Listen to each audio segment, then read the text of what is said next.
School के पहले दिन राज्य ने हमारी ग्रेड्स के आधार पर स्प्रिट बीस्ट्स बांटे। हमारी कक्षा के मॉनिटर, जो ग्रेड में पहले स्थान पर थे, उन्होंने बिना किसी हिचकिचाहट के एसएसएस रैंक का हेवनली डेमन सिल्वर स्नेक चुना। जहां तक मेरी बात है, जो कक्षा में सबसे आखिरी स्थान पर था, मुझे केवल एक एफ रैंक का काला भालू ही मिला। लेकिन ज्यादा समय नहीं बीता था कि भीषण ठंड का प्रलय आ गया। काले भालू के साथ अनुबंध करने के बाद मुझे उसकी जन्मजात क्षमता ठंड प्रतिरोध भी मिल गई। इसी बीच कक्षा मॉनिटर द्वारा चुना गया सफेद सांप बढ़ने और विकसित होने का समय ही नहीं पा सका। वह प्रलय के पहले ही दिन ठंड से जमकर मर गया।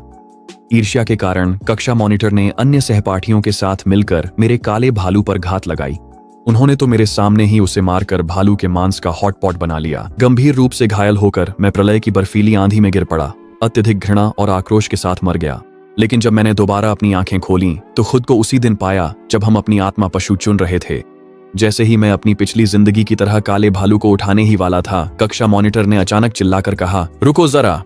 वह अपनी सीट से उठी और उसके हाथ में एक शुद्ध सफेद क्रिस्टल जैसी चमड़ी वाला सफेद सांप का बच्चा था। वह मेरी ओर दौड़ी और बिना कुछ कहे सफेद सांप को मेरी बाहों में थमा दिया। वह जल्दी से डिब्बे से अकेले पड़े काले भालू को उठा लेती है, जैसे उसे डर हो कि मैं उसे छीन लूंगा। तुम सफेद सांप ले लो, मुझे काला भालू चाहिए। पूरी कक्षा ने इस दृश्य को हैरानी से आंखें फाड़ कर देखा। यहाँ तक कि क्लास टीचर ने भी असंतोष में भौहें चढ़ा लीं। आपको पता होना चाहिए, सफेद सांप ही सबसे शुद्ध रक्त रेखा वाला था। इस बार लाए गए सभी आत्मा पशु शावकों में उसमें प्राचीन रक्त रेखा की सांद्रता 80% तक थी। अफवाह थी कि वह प्राचीन स्वर्गीय दानव अजगर का वंशज था। यह एक काले भालू से, जो एक नीच प्रजाति थी और जिसकी रक्त रेखा की सांद्रता केवल 20% थी, कहीं अधिक श्रेष्ठ था। इन दोनों के बीच का अंतर आसमान और जमीन जैसा था। कोई भी यह नहीं समझ सका कि लू शियाओयान ने सफेद सांप को क्यों छोड़ दिया और उसकी जगह काले भालू को चुना। शियाओयान, साथ ही आत्मा पशु चुनना कोई मजाक नहीं है। यह तुम्हारे भविष्य की विकास सीमा तय करता है। जल्दी से शियाओफान के साथ वापस अदला बदली कर लो। शियाओफान को इस सफेद सांप की मुझसे ज्यादा जरूरत है। मेरी पढ़ाई में अच्छे अंक आते हैं। मैं चाहे किसी भी आत्मा पशु से अनुबंध करूं, बहुत तेजी से साधना कर सकता हूं। लेकिन शियाओफान की साधना प्रतिभा केवल औसत है। अगर उसे इतनी गंदी रक्त रेखा वाले काले भालू के साथ जोड़ दिया गया तो उसका पूरा जीवन बर्बाद हो जाएगा। मैं उसके साथ आत्मा पशु बदलने के लिए तैयार हूँ। लू शियाओयान की बातों पर कक्षा में तालियों की गूंज उठी। हर कोई उसकी निस्वार्थता से प्रभावित हो गया। शियाओयान, साधना में सबसे महत्वपूर्ण चीज है ताओ हृदय। तुम्हारे पास दयालुता से भरा, शुद्ध और निष्कलंक हृदय है। मैंने बिना एक पल गंवाए सफेद सांप को आगे बढ़ा दिया। अपनी दिखावटी अच्छाई अपने पास रखो, मुझे वो काला भालू चाहिए। लू शियाओयान की आंखों में घबराहट की झलक आ गई। उसने काले भालू को अपनी बाहों में और भी कसकर भींच लिया। वह जिस तरह से भौहें चढ़ाकर छोटे भालू को पकड़े हुए थी, उससे ऐसा लग रहा था जैसे मैं उसे तंग कर रहा हूँ। शियाओफान, तुम्हें मेरी परीक्षा लेने की जरूरत नहीं है। मैं सच में तुम्हारे साथ सौदा करने को तैयार हूँ।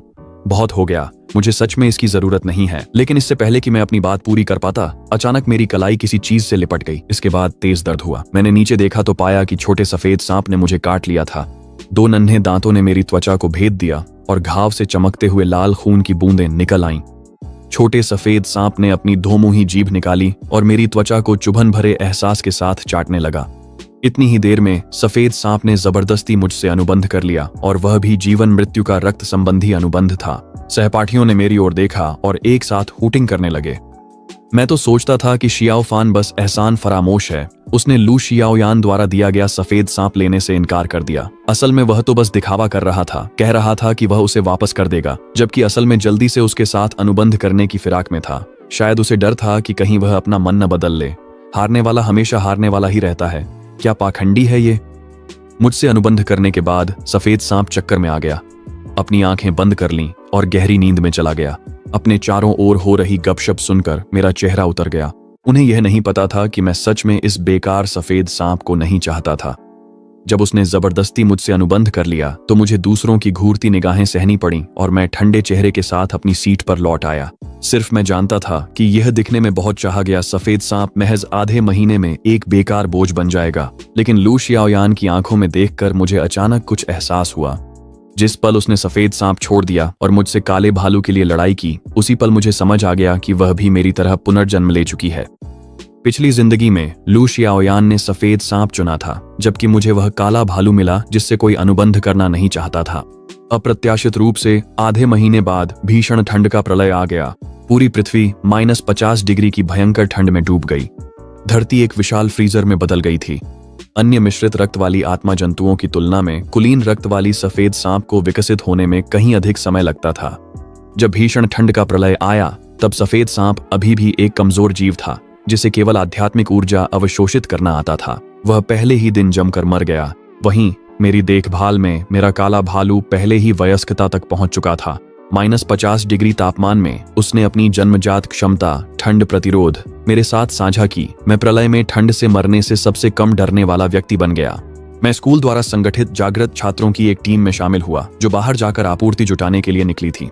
रास्ते में लू शियाओयान ने कई बार काले भालू को लुभाने की कोशिश की कि वह मुझसे अपना अनुबंध तोड़कर उसका साथी आत्मा जंतु बन जाए, लेकिन काले भालू ने उसे ठुकरा दिया। बार बार ठुकराए जाने से अपमानित और क्रोधित होकर लू शियाओयान ने दूसरों से कहा कि अगर वे काले भालू का मांस खा लें तो वे भी ठंड सहने की क्षमता प्राप्त कर सकते हैं। और इस तरह एक बार जब हम आपूर्ति जुटाने गए तो लू शियाओयान ने दूसरों के साथ मिलकर मुझे और काले भालू दोनों की हत्या कर दी। उस नरभक्षी प्रलयकालीन दुनिया में हम उनके पेट भरने के लिए सिर्फ भोजन बनकर रह गए। मैंने लू शियाओयान की बाहों में काले भालू को ठंडी नजरों से घूरा। पिछले जीवन में मेरे और काले भालू के बीच गहरा रिश्ता था। हम ऐसे साथी थे जो जीवन मृत्यु की घड़ी में एक दूसरे की पीठ पर भरोसा कर सकते थे। मैंने कभी नहीं सोचा था कि इस जीवन में लू शियाओयान उसे मुझसे छीन लेगी। मुझे ठंड सहने की क्षमता खोने का कोई अफसोस नहीं है, लेकिन पिछले जन्म का खून का कर्ज इस जन्म में खून से ही चुकाना होगा। जब मैं काले भालू को खोई खोई नजरों से देख रहा था, मैंने देखा कि उसने अपनी आंखें घुमाई और मेरी ओर देखा। जब हमारी नजरें मिलीं, तो वह छोटा भालू जो मुश्किल से एक खिलौने के आकार का था, उसने सच में मुझे 2 बार पलकें झपकाईं। न 1 बार, न 3 बार, बल्कि ठीक 2 बार। मेरे दिल में खुशी की लहर दौड़ गई। 2 बार पलकें झपकाना मेरे और काले भालू के बीच पिछले जन्म का गुप्त इशारा था, यानी चिंता मत करो, मैं संभाल लूंगी। पहले उसे लगा था कि मैं पुनर्जन्मित हूं और अब वो भी वही तरीका अपना रही थी। मैंने लियू शियाओयान को देखा, जैसे कह रहा हूं, शुभकामनाएं काम आएंगी। सिर्फ इसलिए कि काला भालू मासूम दिखता था तो वो शांत और सौम्य नहीं हो जाता। उसके ठीक सामने खड़ा काला भालू पूरी तरह से दोहरे चेहरे वाला चालाक था। जैसे ही मेरी नजरें काले भालू से संवाद कर रही थीं, अचानक मेरी उंगली को एक ठंडी सी छोटी सी जुबान ने घेर लिया। नीचे देखा तो पता चला कि वह मेरी छोटी सफेद सांप थी। वह निकम्मी कुलीन छोटी पूर्वज जो सिर्फ सुंदर दिखने के अलावा किसी काम की नहीं थी। मैं निकम्मी नहीं हूं। एक गर्वित और तटस्थ आवाज मेरे मन में गूंज उठी। और इंसान पुरुष, तुम्हें उस काली चमड़ी वाली बदसूरत अजीब चीज को देखने की इजाजत नहीं है। मैंने अपने दूसरे हाथ से छोटी सफेद सांप के सिर को छेड़ा। क्या अभी तुमने बात की थी? छोटी सफेद सांप ने गर्व से अपना सिर उठाया और आलस्य से मेरी हथेली में लिपट गई। मुझे लग रहा था कि मुझे उसे सफेद सांप नहीं कहना चाहिए, मुझे उसे छोटी पूर्वज कहना चाहिए। मेरा नाम लिंग शुआंग है। अधिकांश आत्मा पशु अनुबंध मनुष्यों द्वारा शुरू किए जाते हैं। पशु जातियां स्वभाव से ही गर्वित होती हैं। जहां पशु शावक अपेक्षाकृत शांत होते हैं, वहीं बहुत ही कम ऐसे होते हैं जो किसी इंसान से लगाव महसूस होने पर खुद ही अनुबंध शुरू करते हैं। सावधानियों को समझाने के बाद सभी सहपाठी अपने आत्मा पशुओं के साथ अनुबंध करने की कोशिश करने लगे, सिवाय मेरे। अगर उन्होंने अपनी आंखों से न देखा होता तो कौन मानता कि मुझे वास्तव में प्राचीन स्वर्गीय दानव अजगर की एक कुलीन संतान ने जबरन अनुबंधित किया है। लिंग शुआंग, आपने मेरे साथ सक्रिय रूप से अनुबंध क्यों किया? वो औरत बदबूदार है। बदबू आ रही है। लियू शियाओयान स्कूल की सबसे खूबसूरत लड़की है। स्कूल में अनगिनत लड़के उसका पीछा करते हैं और उसे सुगंधित कहते हैं, क्योंकि वे बिल्कुल अंधे हैं। उसकी आत्मा में घिन आती है। मेरा क्या? मेरी बाहों में मौजूद सफेद सांप ने अपना सिर मेरी आस्तीन में और गहराई तक घुसा दिया। उसकी आवाज थोड़ी अस्वाभाविक थी। आप सब सही हैं, साफ। ऊब के मारे मैंने धीरे से अपनी उंगलियों से लिंग शुआंग के शल्कों को सहलाया। सफेद सांप को छूने पर आश्चर्यजनक रूप से अच्छा एहसास हुआ। बर्फीली ठंडी परतें असाधारण रूप से चिकनी थीं, छूने पर बेहतरीन रेशम जैसी लगती थीं। मैंने थोड़ी देर तक उसके सिर को सहलाया, फिर उसके शरीर को गुदगुदाया। अंततः मैं खुद को रोक नहीं पाया और उसकी पतली सुंदर पूंछ को छूने के लिए हाथ बढ़ाया। कहते हैं ना कि सांप के कमजोर हिस्से को नहीं छूना चाहिए, लेकिन वह तो बस एक छोटी सी सांप की बच्ची थी। शायद कोई दिक्कत नहीं होगी, है ना? जैसे ही मेरी उंगलियों ने उसकी पूंछ को दबाया, लिंग शुआंग का पूरा शरीर बिजली के झटके जैसा अकड़ गया। उसकी बर्फ जैसी सफेद परतों के बीच उसकी त्वचा हल्की गुलाबी हो गई थी। अभी रुक जाओ, तुम बदमाश हो। तुम मेरा यौन उत्पीड़न कर रहे हो। इस वक्त उसका व्यवहार बिल्कुल वैसा ही था जैसे किसी छोटी लड़की के साथ अभी अभी कुछ गलत हुआ हो। मैंने पलक झपकाई और लापरवाही से अपना हाथ पीछे खींच लिया। तुम तो बस एक बच्ची हो, ऐसे गंदे ख्याल मत लाओ। लिंग शुआंग इतनी गुस्से में थी कि उसकी सांप जैसी आंखों में तुरंत आंसू भर आए। वह गुस्से में अपना सिर घुमाकर बैठ गई और मुझे पूरी तरह नजरअंदाज कर दिया। कक्षा में लियू शियाओयान सबसे पहले अपना अनुबंध चक्र बनाना पूरा कर चुकी थी। उसके सुंदर और नाजुक चेहरे पर खुशी की एक झलक आई जब उसने काले भालू के साथ अनुबंध शुरू किया। अनुबंध चक्र काले भालू को घेर कर तेजी से घूमने लगा। चक्र के अंदर काले भालू ने अपनी आध्यात्मिक ऊर्जा प्रवाहित की और चुपके से संरचना में 2 बदलाव कर दिए।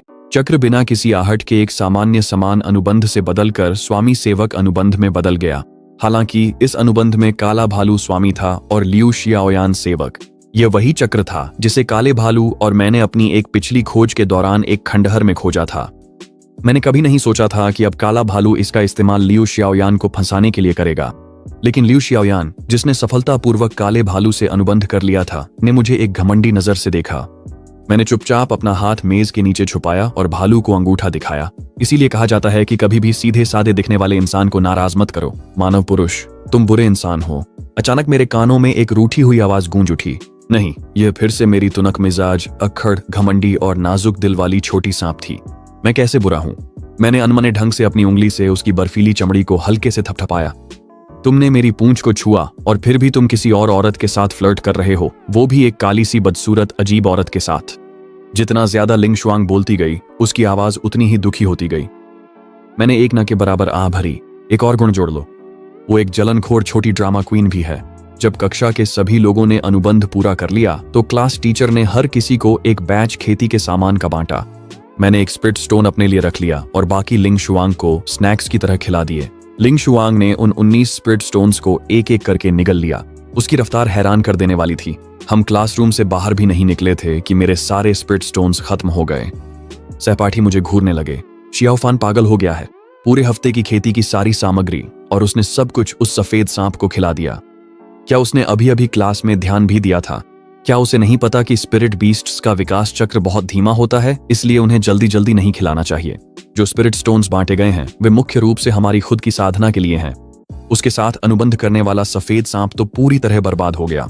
यहां तक कि क्लास टीचर की भी भौहें सिकुड़ गईं।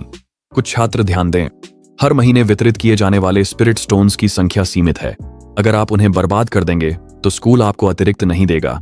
लेकिन मैंने बस बेरुखी से जवाब दिया, समझ गया। सच कहूं तो अपनी पिछली जिंदगी में जब बात साधना की संसाधनों की आती थी तो मैं काले भालू के लिए बहुत उदार था।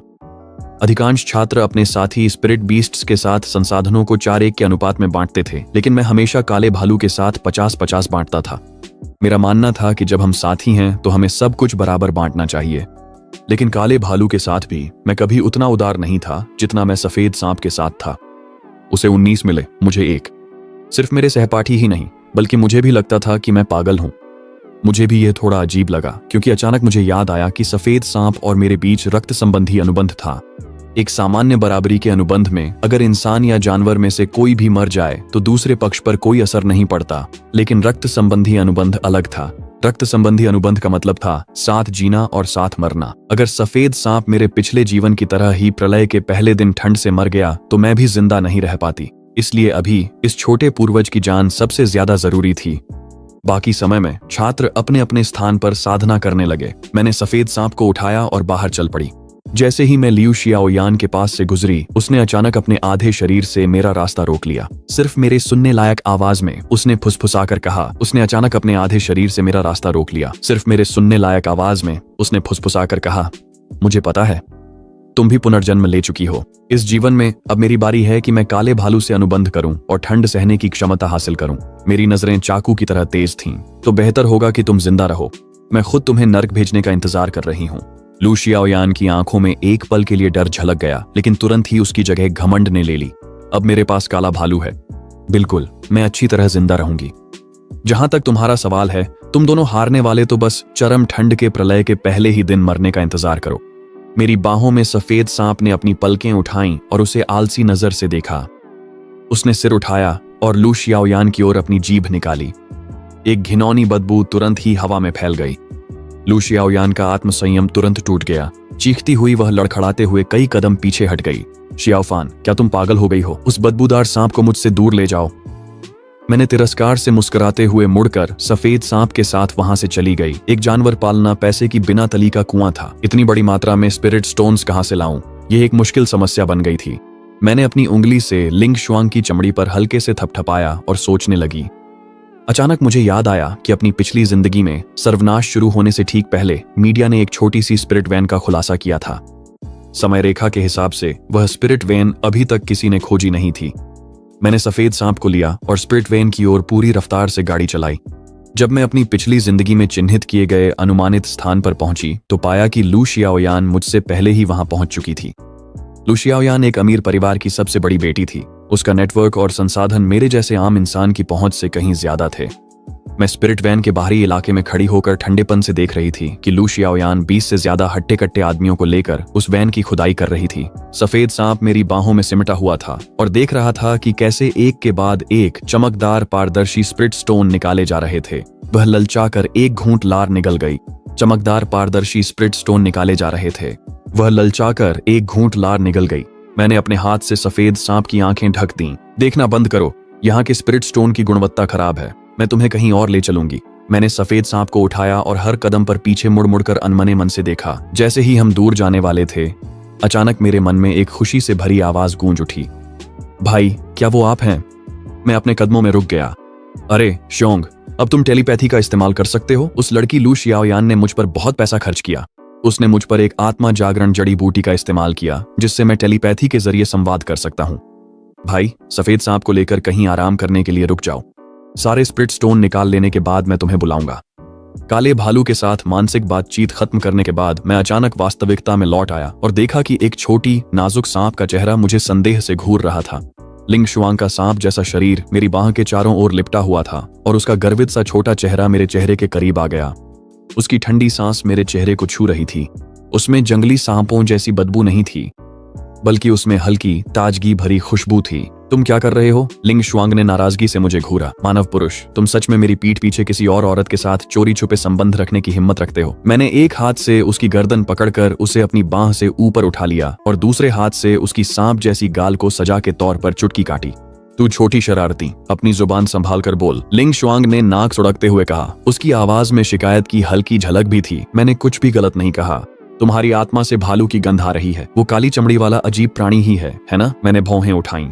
इस छोटी सांप की सूंघने की शक्ति वाकई तेज थी। हमारी स्वर्गीय दानव अजगर जाति में, जिससे भी हम रक्त संबंधी अनुबंध करते हैं, इस छोटी सांप की सूंघने की शक्ति वाकई तेज थी। हमारी स्वर्गीय दानव अजगर जाति में, जिससे भी हम रक्त संबंधी अनुबंध करते हैं, वही हमारा जीवन भर का साथी बन जाता है।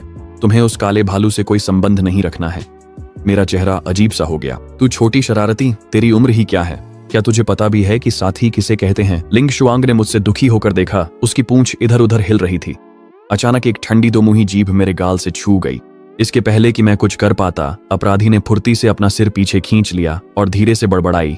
मैंने तुम्हें चाटा है, अब तुम मेरे हो। यह जगह मैंने चिन्हित कर दी है, अब कोई और तुम्हें छू नहीं सकता। मैं वहीं जड़ हो गया। मेरे होंठ फड़कने लगे। तुम कब से ऐसे इलाका चिन्हित करने लगी हो? मुझे नहीं लगता कि तुम कोई सांप हो। तुम तो कुत्ता हो, है ना? आध्यात्मिक नस को काले भालू के हवाले कर मैं लिंग शुआंग को उठाकर वापस कार में ले आया। हमने एसी का आनंद लिया और तरबूज खाया और मैंने कार के सेंटर कंसोल स्क्रीन पर एक फिल्म चला दी। ज्यादा देर नहीं हुई थी कि फिल्म देखते देखते मुझे नींद आने लगी। जब मैं दोबारा जागा तब तक आसमान में अंधेरा छा चुका था। जंगली जंगल में बिल्कुल भी रोशनी नहीं थी। हम चारों ओर से गहरी खामोश अंधेरे में घिरे हुए थे। ठीक उसी समय काले भालू ने मुझे टेलीपैथिक संदेश भेजा। भाई जल्दी आओ, वे सब चले गए हैं। मैंने हामी भरते हुए एक आवाज निकाली। नीचे देखा तो लिंग शुआंग मुझे सतर्कता और नाराजगी से घूर रही थी। मुझे अनायास ही थोड़ा अपराध बोध महसूस हुआ। वास्तव में ऐसा लग रहा था जैसे मैं रंगे हाथों पकड़ा गया कोई चोर हूं। हमने और कुछ भी बात नहीं की। लिंग शुआंग ने अपना सिर घुमा लिया। समझाने की जरूरत नहीं है, मैं नहीं सुन रही। मैं आज बाकी दिन तुम्हें अनदेखा करूंगी। रात के साय में मैंने सफेद सांप को उठाया और धीरे धीरे आत्मा की नस की ओर बढ़ने लगा। जैसा कि काले भालू ने मुझे बताया था, आत्मा की नस के पास अब कोई नहीं था। उन्होंने वहां केवल एक ऐसा जाल छोड़ा था जो नस को छुपाने के लिए था। जब सफेद सांप ने मुझे आत्मा की नस के स्थान पर पहुंचते देखा तो वह यह जानने के लिए उत्सुक थी कि मैं यहां क्यों आया, लेकिन छुपाने वाला जाल। जब सफेद सांप ने मुझे आत्मा की नस के स्थान पर पहुंचते देखा तो वह यह जानने के लिए उत्सुक थी कि मैं यहां क्यों आया, लेकिन चूंकि उसने अभी अभी घोषणा की थी कि वह मुझे अनदेखा करेगी, चाहे वह कितनी भी उत्सुक क्यों न हो, उसने अपना छोटा सा मुंह बंद रखा और सब कुछ भीतर ही दबा लिया। मैं जाल के पास छिप गया। थोड़ी ही देर बाद काले भालू ने जाल को निष्क्रिय किया और अपना सिर बाहर निकालकर मेरी ओर देखा। अब जब वह जोर से बोल सकती थी तो उसने मुझसे अपनी पंजा हिलाया। भाई जल्दी आओ। काले भालू को देखकर मेरी बाहों में सफेद सांप मुझसे सट गई और अपनी जीभ लपलपाई काले भालू की ओर अपने दांत दिखाते हुए एक डरावना और धमकी भरा भाव बनाया। मैंने जल्दी से सफेद सांप का मुंह अपने हाथ से बंद कर दिया और काले भालू को एक लाचार मुस्कान दी।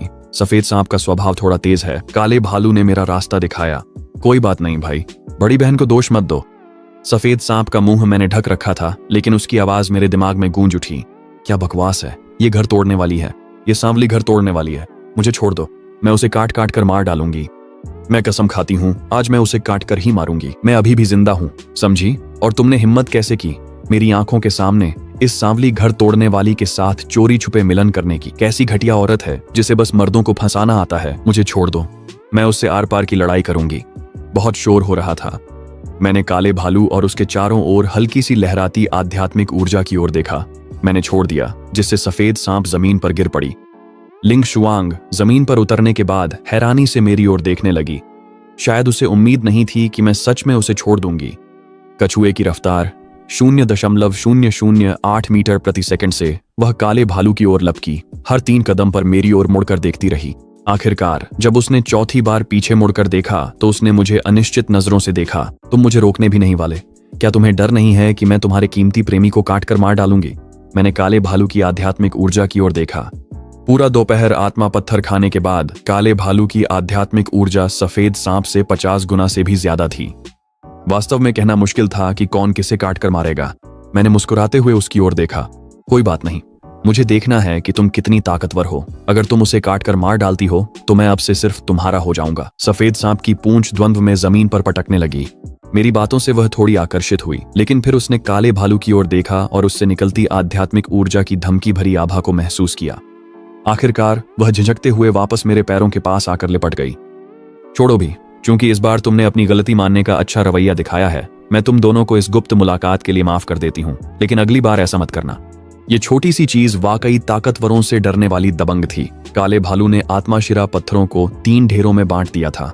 उसने अपने लिए एक छोटा सा ढेर रखा, एक और छोटा ढेर अलग किया और एक विशाल पहाड़ जैसा ढेर अलग रखा।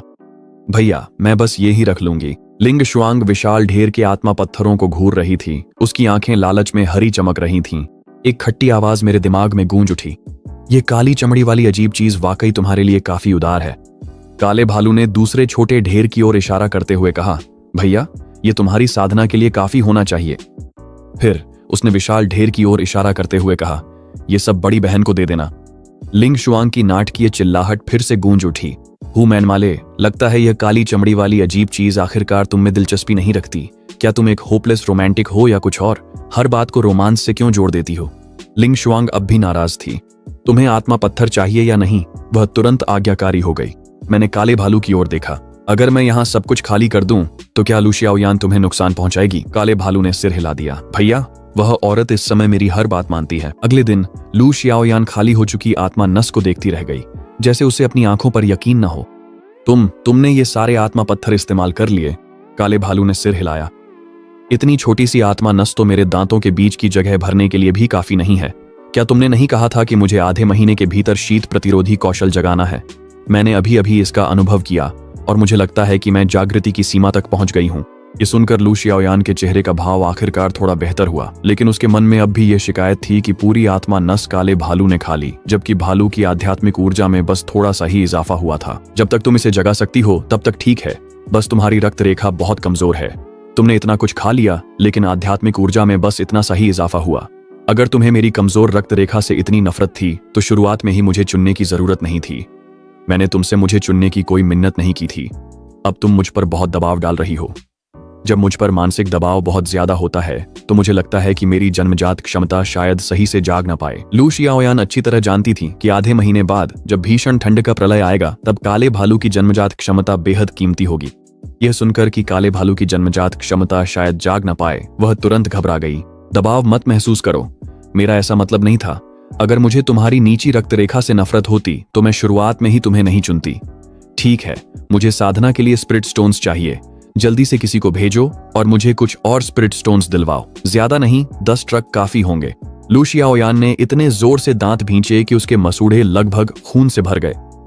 10 ट्रक? क्या यह ज्यादा है? अगर तुम मुझे 10 ट्रक दिलवा दो तो शायद मैं जाग जाऊं। 10 ट्रक? क्या यह ज्यादा है? अगर तुम मुझे 10 ट्रक दिलवा दो तो शायद मैं एक उच्च श्रेणी की जन्मजात क्षमता जगा सकूं। 10 मील शीत प्रतिरोध, ये 10 किलोमीटर के दायरे में सभी को ठंड से बचा सकता है। 10 किलोमीटर। लू शियाओयान की आंखों में लालच की एक चमक झलक गई। अगर भीषण ठंड का प्रलय आ गया और वह 10 किलोमीटर के दायरे में सभी को पूरी तरह से ठंड से प्रतिरक्षित कर सकती है, तो फिर उसमें और एक प्रलयकालीन साम्राज्य में क्या फर्क रह जाएगा। लू शियाओयान ने दांत भींच ली। ठीक है, तुम रुको, 10 ट्रक ही सही, मैं तुम्हारे लिए उन्हें लेकर आती हूं। एक बार प्रलय आ गई तो पैसे सिर्फ कागज के ढेर के अलावा कुछ नहीं रह जाएंगे।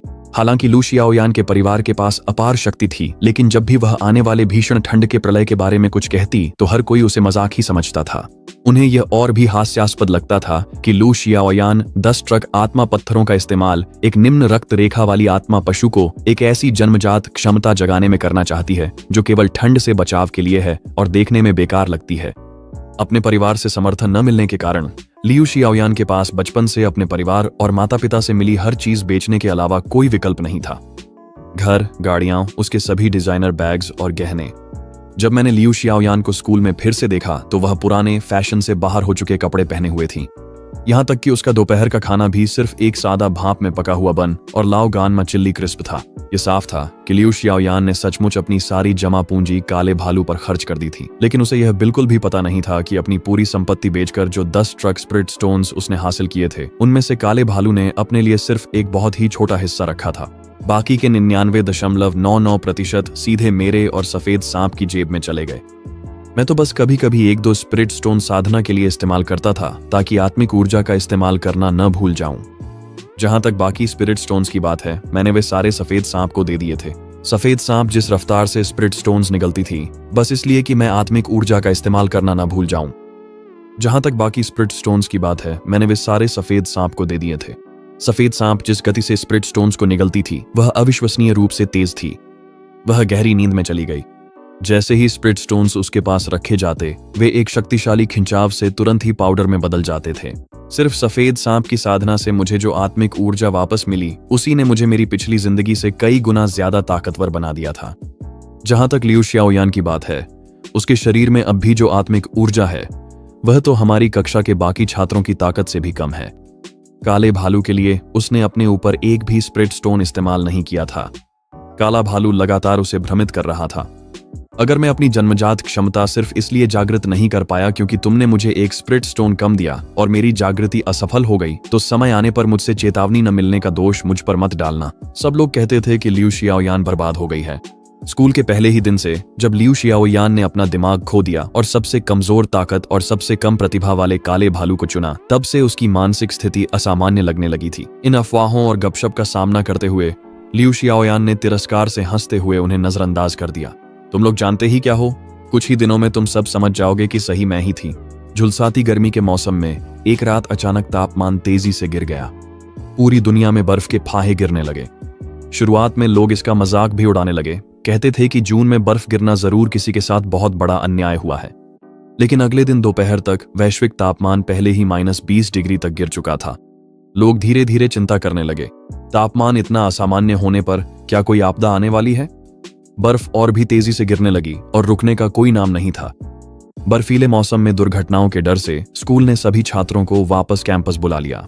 लड़कियों के हॉस्टल में लियू शियाओयान ठंड से कांपती हुई खुद को रजाई में कसकर लपेटे हुए थी। काफी समय से साधना न करने के कारण उसके शरीर में आध्यात्मिक ऊर्जा बेहद कमजोर थी, बस एक सामान्य व्यक्ति से थोड़ी सी अधिक। उसकी नाक ठंड से चमकदार लाल हो गई थी और वह बार बार टिश्यू से अपनी नाक पोंछ रही थी। काफी समय से साधना न करने के कारण उसके शरीर में आध्यात्मिक ऊर्जा बेहद कमजोर थी, बस एक सामान्य व्यक्ति से थोड़ी सी अधिक। उसकी नाक ठंड से चमकदार लाल हो गई थी और वह लगातार टिश्यू से अपनी बहती नाक पोंछ रही थी। ब्लैक बियर, क्या तुमने अपनी जन्मजात क्षमता जागृत कर ली है? काला भालू धीरे धीरे फर्श पर रखे आध्यात्मिक पत्थरों को चबा रहा था। 10 दिन बीत चुके थे और काले भालू का आकार पहले से कई गुना बड़ा हो गया था। वह मूल रूप से अपनी किशोरावस्था में प्रवेश कर चुकी थी। मुझ पर जल्दी मत करो, लगभग हो ही गया है। लियू शियाओयान के दिल में धीरे धीरे संदेह उठने लगा। पिछले जन्म में शियाओ फान तो बस एक गरीब बच्चा था।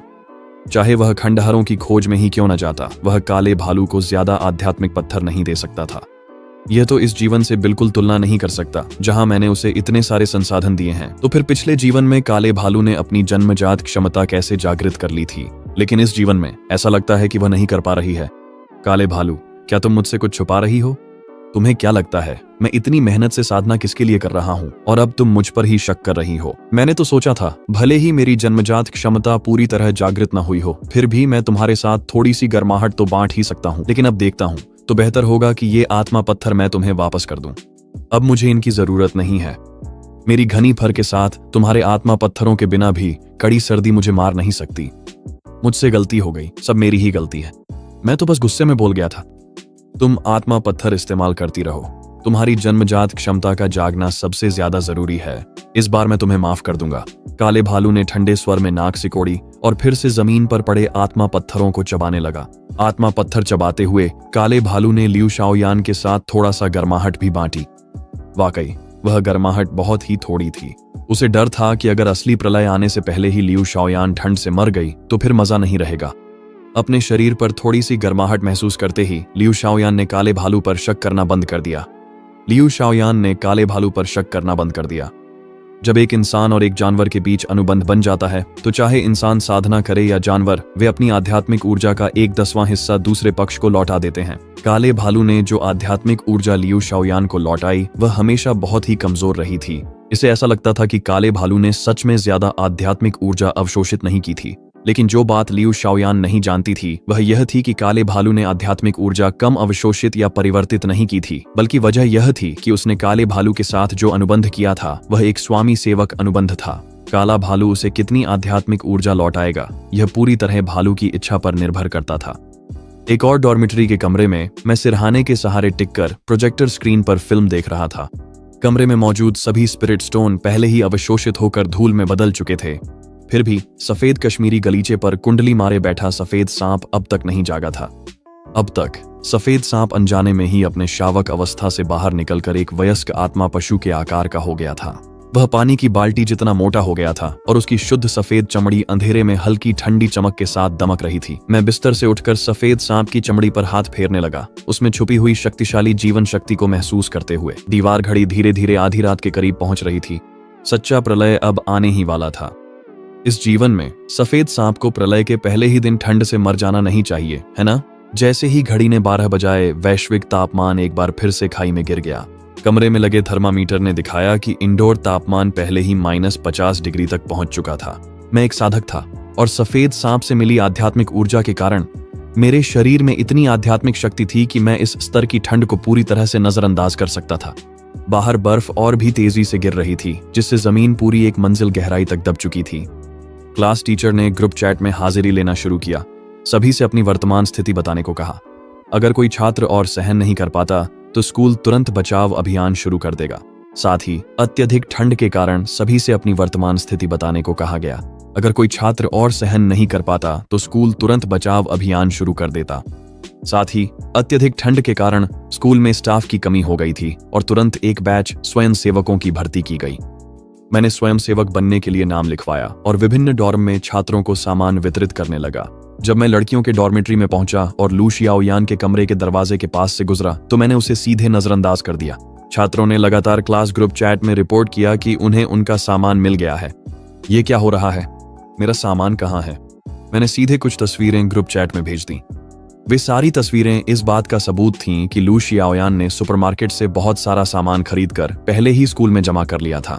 स्कूल ने कहा कि इस समय सामान बेहद कम है, भारी बर्फबारी अब भी जारी है और शायद ये बहुत लंबे समय तक नहीं रुकेगी। मैंने सोचा, क्या सामान उन लोगों के लिए नहीं छोड़ना चाहिए जिन्हें इसकी सबसे ज्यादा जरूरत है? क्लासमेट्स ने तुरंत ग्रुप चैट में कमेंट करना शुरू कर दिया। क्या क्लास मॉनिटर को पहले से कुछ पता था? उसने इतना सारा खाना और रोजमर्रा का सामान क्यों खरीदा? उसके पास पहले से ही इतना सारा सामान है, फिर भी उसमें इतनी हिम्मत है कि हमसे और के लिए लड़ रही है। क्या वह क्लास मॉनिटर नहीं है? वह अपना सामान हमारे साथ क्यों नहीं बांट सकती? अचानक लू शाओयान को सबने नैतिक ऊंचाई से जज करना शुरू कर दिया। लू शाओयान ने मुझे फिर से टैग किया। बहाना बनाना बंद करो। क्या तुम्हें भी नहीं पता था कि भीषण ठंड का प्रलय आने वाला है? तुमने भी ढेर सारा सामान जमा किया था, तो तुम अपना हिस्सा क्यों नहीं निकालती और बांटती? मैंने 2 खाली इंस्टेंट नूडल के डिब्बों की तस्वीरें भेजी। मुझे नहीं पता कि तुम किस भीषण ठंड के प्रलय की बात कर रही हो। सबको पता है कि मेरा परिवार गरीब है। मैंने तो इतनी सारी इंस्टेंट नूडल्स सिर्फ इसलिए खरीदी थी क्योंकि मैंने देखा था कि सुपरमार्केट में सेल चल रही थी। मैंने वे सारी नूडल्स अपने सहपाठियों में बांट दी। शिक्षक ने भी ग्रुप चैट में पुष्टि की कि हर किसी को जो 10 पैक इंस्टेंट नूडल्स मिले हैं वे शियाओ फान ने अपनी खुद की सप्लाई से बांटे थे। सहपाठी फिर से ताने मारने लगे। हर किसी को जो 10 पैक इंस्टेंट नूडल्स मिले वे शियाओ फान ने अपनी खुद की सप्लाई से बांटे थे। सहपाठी फिर से ताने मारने लगे। क्या किसी ने यह देखा? शियाओ फान तुमसे कहीं ज्यादा उदार है। भीड़ के सामने बहस न कर पाने के कारण लू शियाओयान ग्रुप चैट में चुप हो गई, लेकिन उसने मुझे पहले ही एक निजी संदेश भेज दिया था। शियाओ फान, तो क्या हुआ अगर तुम अच्छी छवि बनाना चाहते हो? वो बेकार सफेद सांप जिसे तुम पाल रहे हो शायद अब तक ठंड से मर चुका होगा, है ना? मैंने उस सफेद सांप को देखा जो कालीन पर शांति से सो रहा था और लू शियाओयान को एक वीडियो भेजा। क्या तुम उसी सफेद सांप की बात कर रही हो जो लकड़ी की तरह सो रहा है? वीडियो में भले ही सफेद सांप की आंखें बंद थीं, लेकिन उससे निकलती आध्यात्मिक ऊर्जा की लहरें साफ तौर पर साबित कर रही थीं कि वह सांप अपनी जिंदगी का सबसे अच्छा समय जी रहा है। असंभव, तुम्हारा यह वीडियो जरूर पहले से रिकॉर्ड किया गया है। वो बेकार सांप बहुत धीरे धीरे बढ़ता है और उसका शरीर भी बहुत नाजुक है। अब तक तो वह निश्चित रूप से ठंड से मर चुका होगा। मैंने एक जम्हाई ली और लू शियाओयान के संदेशों का जवाब देना बंद कर दिया। शरीर में आध्यात्मिक ऊर्जा की सुरक्षा के बावजूद इतनी कड़ाके की ठंड में मुझे फिर भी थोड़ी सिहरन महसूस हो रही थी।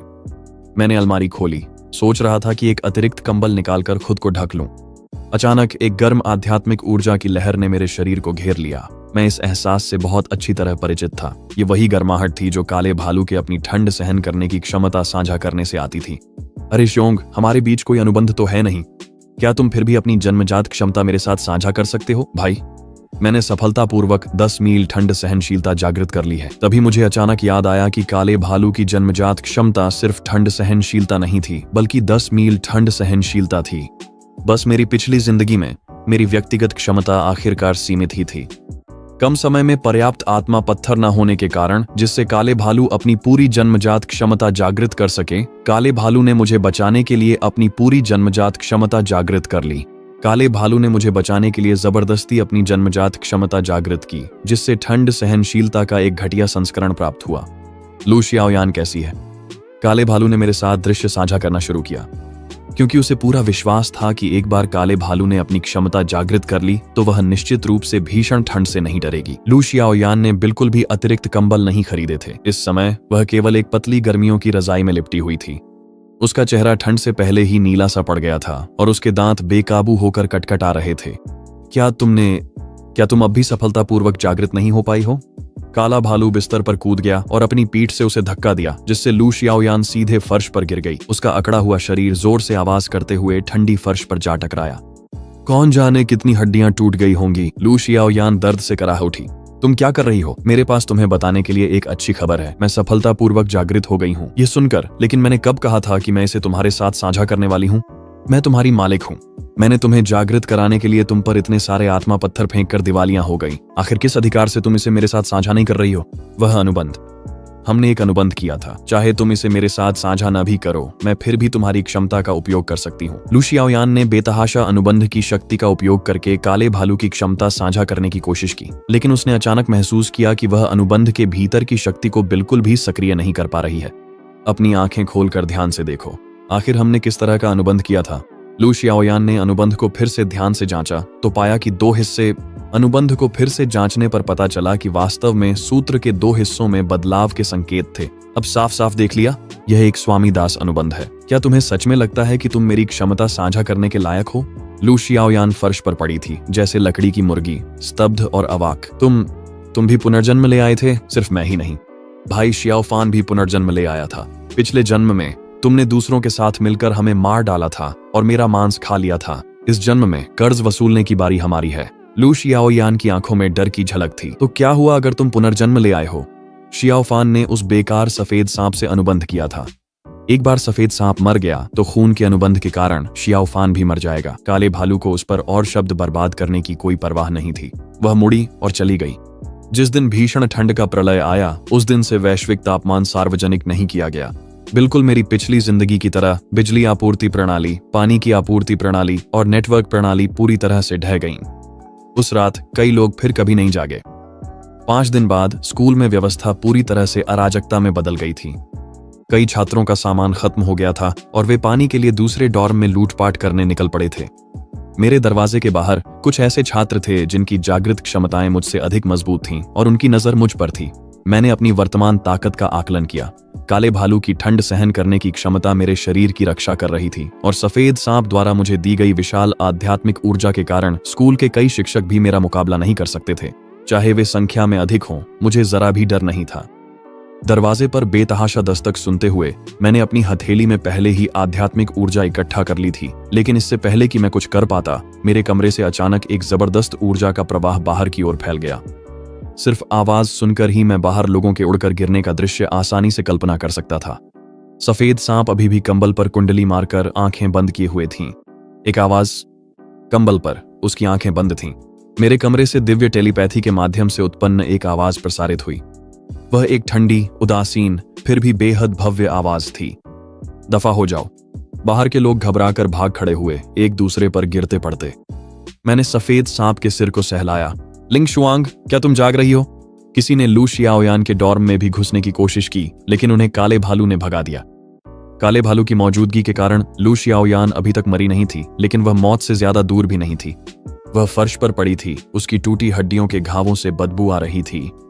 हर बार जब वह बेहोश होने लगती, काला भालू उसे थप्पड़ मारकर जगा देता। काले भालू की याददाश्त बहुत तेज थी और वह गहरी दुश्मनी रखता था। पिछले जीवन की अपनी यादों के सहारे उसने उन सभी लोगों को ढूंढ निकाला जिन्होंने लू शियाओयान के साथ मिलकर हमें मारने की साजिश रची थी। उसने उन्हें एक एक करके ढूंढा और अपनी एक ही पंजे की मार से सबको मार डाला। स्कूल में बचे हुए लोगों का उससे कोई बैर नहीं था, इसीलिए काले भालू ने छुपना छोड़ दिया और अपनी क्षमता 10 मील शीत प्रतिरोध सक्रिय कर दी। पूरे स्कूल परिसर में एक गर्म धारा सभी के शरीर में ऐसे दौड़ गई जैसे किसी देवता का आशीर्वाद हो। यहाँ तक कि लू शियाओयान, जो मरने के लिए फर्श पर पड़ी थी, ने भी आखिरकार शीत प्रतिरोध का एहसास किया। एक झुलसाती हुई गर्म धारा उसके पूरे शरीर में सीधे बह गई। दूसरों के लिए यह एक आशीर्वाद हो सकता था, लेकिन उसके लिए यह एक मौत का फरमान था जिसने उसकी जीवन शक्ति के क्षरण को और तेज कर दिया। ये सिर्फ उसकी हड्डियां नहीं थीं। पिछली टक्कर के दौरान उसके कई आंतरिक अंग फट गए थे। ठंडी तापमान की वजह से सड़न की गति धीमी हो गई थी, लेकिन अब अचानक पिघलने पर, और वह भी ऐसे जैसे माइक्रोवेव में धीमी आंच पर मांस पिघलाया जा रहा हो, लू शियाओयान के आंतरिक अंग पूरी तरह से काम करना बंद करने लगे। वह फर्श पर खाली निगाहों से लेटी रही, धीरे धीरे अपना शरीर हिलाती रही, मानो कोई अधिक आरामदायक स्थिति खोजने की कोशिश कर रही हो। लेकिन उसकी आंखों, कानों, नाक और मुंह से धीरे धीरे बैंगनी रंग का खून रिसने लगा। मरने तक उसने अपनी आंखें कभी बंद नहीं की। दृश्य साझा करना समाप्त करने के बाद भी उसने अपनी आंखें कभी बंद नहीं की। दृश्य साझा करना समाप्त करने के बाद मैंने ठंडे स्वर में कहा, अच्छा हुआ कि छुटकारा मिला। उस सुबह जल्दी मुझे असाधारण रूप से गर्माहट महसूस हुई। आंखें खोलते ही मैंने पाया कि मेरा पूरा शरीर एक नरम आकृति से कसकर लिपटा हुआ है। वह चेहरा सांस रोक देने वाला सुंदर था। उसकी त्वचा मलाईदार जेड जैसी थी और उसकी भौहें दूर के पहाड़ों जैसी। उसकी फीनिक्स जैसी आंखें कसकर बंद थीं और उसकी लंबी पलकें तितली के पंखों की तरह फड़फड़ा रही थीं।